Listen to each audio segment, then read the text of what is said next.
people we've brought in are helping us move forward, and I think the development the younger kids are getting through all the games is helping us improve. But we're certainly a far better team than we were.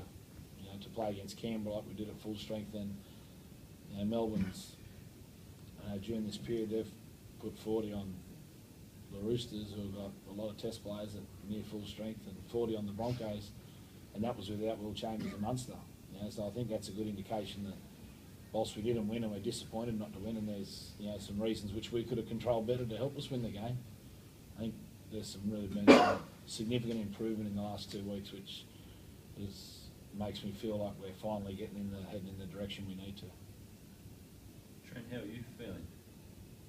Yeah, I'm fine, mate. Yeah, I'm alright. In regards to the head or the... Yeah, sorry. Yeah. No, I'm alright. Can you tell us what happened there? Is it just Nathan Ross's knee? Yeah, just copped the knees. He was catching the bomb, so got me good. Doesn't look too good. Nah. How many stitches were there, any idea? 7, I think. Yeah. So they did that, you came... Done it, yeah, just done it before half time, I think, and then come straight back on after the break, so yeah, it's good. You good gear for the rest of the year? Don't know, we'll wait and see. Have a look. Randy, any idea what the reason? Obviously some personnel changes, as you mentioned, and a couple of positional changes, but I mean a bit more belief in the team is there? Or? I think,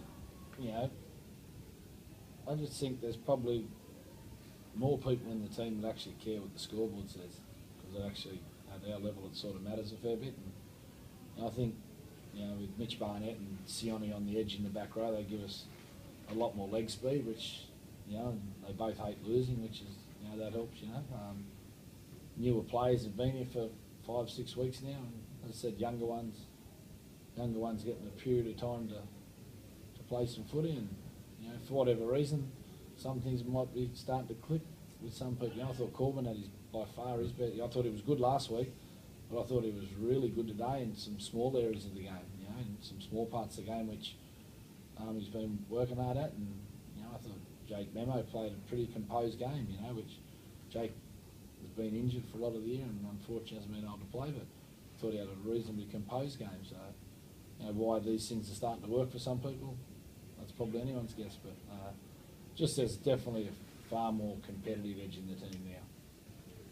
One of their strengths is they can sort of roll through the middle. You guys seem to muscle up, though. Was that something you were impressed with? Oh, look, we're definitely, we've had times during the year where we've really struggled in that area with our ruck down and our tackle selection, and the guys have been working overtime at it and doing plenty of work on it. And the first bye period was good for us, and this week too, because we're a side, I suppose, that's made a lot of personnel changes and are very young.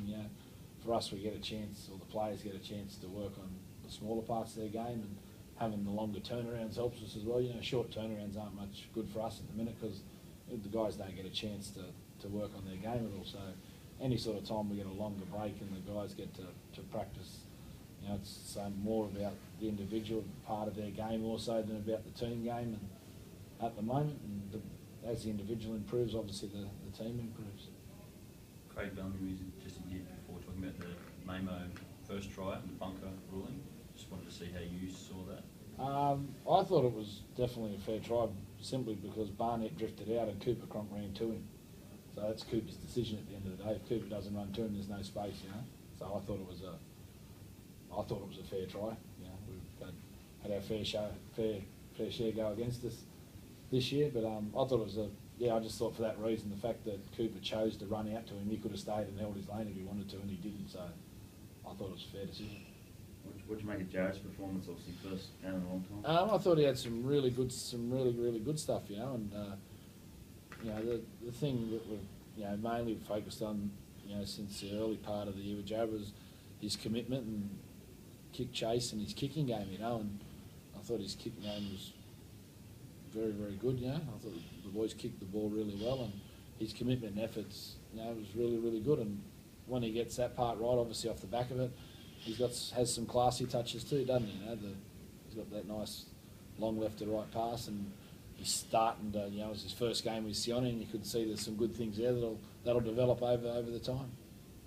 What are your thoughts on Melbourne, Brandy? I mean, I think they're if they're not the best side in the comp, they're in the top 2 or 3, and that's been proven by, if you look at the Sharks and the Cowboys, apart from the Origin, those two sides have been fielding the same 19 every week. Melbourne's actually had to use a lot of personnel, and the fact they're still second, I really fancy if they're fit that I reckon they'll be there in the last weekend of the year. Whether they play the Cowboys or Cronulla or Canterbury, who they play, I just feel that, I worked down there last year, and I just feel that just watching them play this year, I just think they're a better football team this year for whatever reason.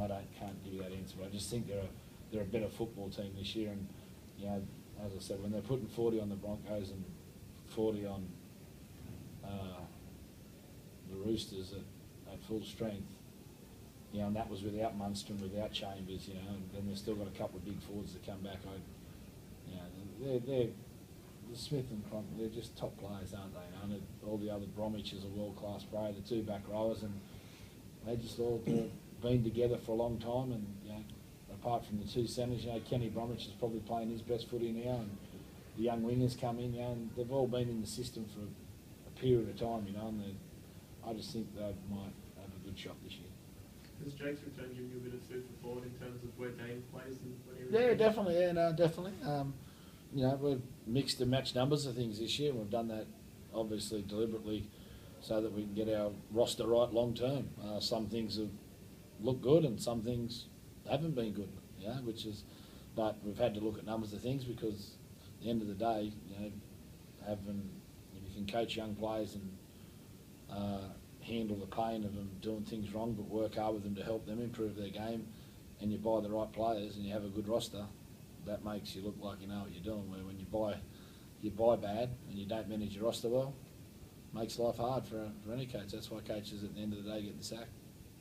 What parts of Jared's moment are you expecting to grow in the next couple of weeks? Oh look, I just want him to continue like before he got hurt. His kicking game and his kick chase game was really good. We just want him to do that initially and hopefully get some flow of games, and then off the back of that, you can build. We know he's got a nice combination with Gags when Gags plays, and with Sione playing well in the back row, and that's looking like that's a good long-term move for Sione and the club. We'd like him to develop some little combinations out of those guys, but just in the short term, more about competing and kicking the ball well. Chris Adams, I imagine you'll expect to improve on today. He looked a bit nervous.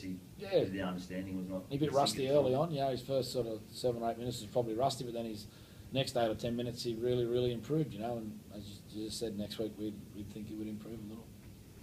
And were you frustrated at all with the sets after tries? I think you guys... We dropped it every time. Yeah. No, it wasn't... When you're playing experienced campaigners like them, you can't... It makes it hard to win, So we had 3 tries and 3 errors, but it's probably a part of us learning, I suppose. The last 2 weeks we've been in positions to win games where there's lots of periods of time this year where we haven't been in those positions. So again, it's a good lesson for us and something that next time in those positions we need to do a little bit better. But it was certainly a part of the game which contributed to us losing the game, which I mentioned before. There was a couple of things that we could have done better, which could have helped us win the game. Trent, Melbourne showed you guys a lot of respect, given the fact they could have easily rested the 2 Origin guys, and they had Munster and Chambers coming back, obviously. And Bellamy said afterwards that they were worried. Well, he was worried about playing Newcastle. Is there something? Obviously, you've only played them twice here, but what is it about Newcastle and Melbourne? Do you think that? Yeah, I'm not too sure. If Newcastle itself as a club has caused a few dramas for Melbourne in previous years as well. So. Look, we prepared as if all those Origin guys were going to back up, and they are a quality outfit, but I really thought that our boys stood up for most of the game. As you mentioned before, our middle guys in defence were really solid and, on an edge. When you see that, you're in for a good day. So that was one big thing that I thought we improved on today, and we'll take a lot of confidence out of that.